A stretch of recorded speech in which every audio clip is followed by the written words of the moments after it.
Hello, friends. Anybody want to see some drone footage courtesy of Austin Bernard?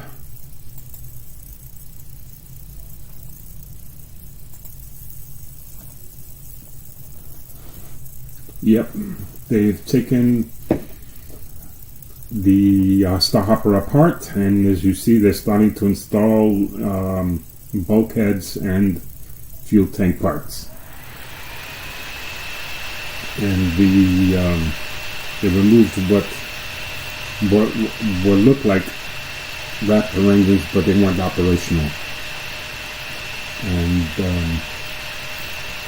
gonna get the real ones in, I guess, at some point. One more time? Sure.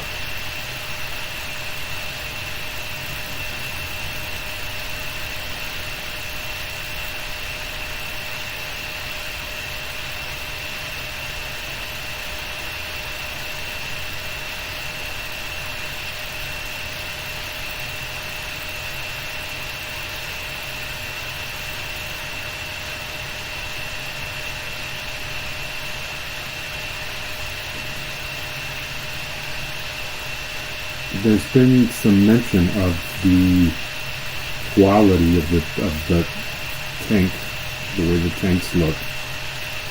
Apparently a bit too grimy for some of the riders.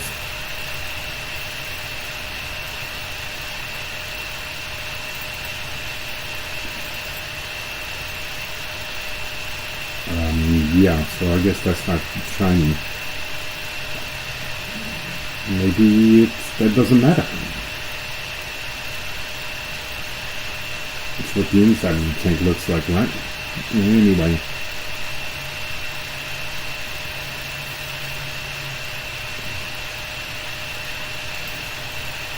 So that's the update on the STARHOPPER.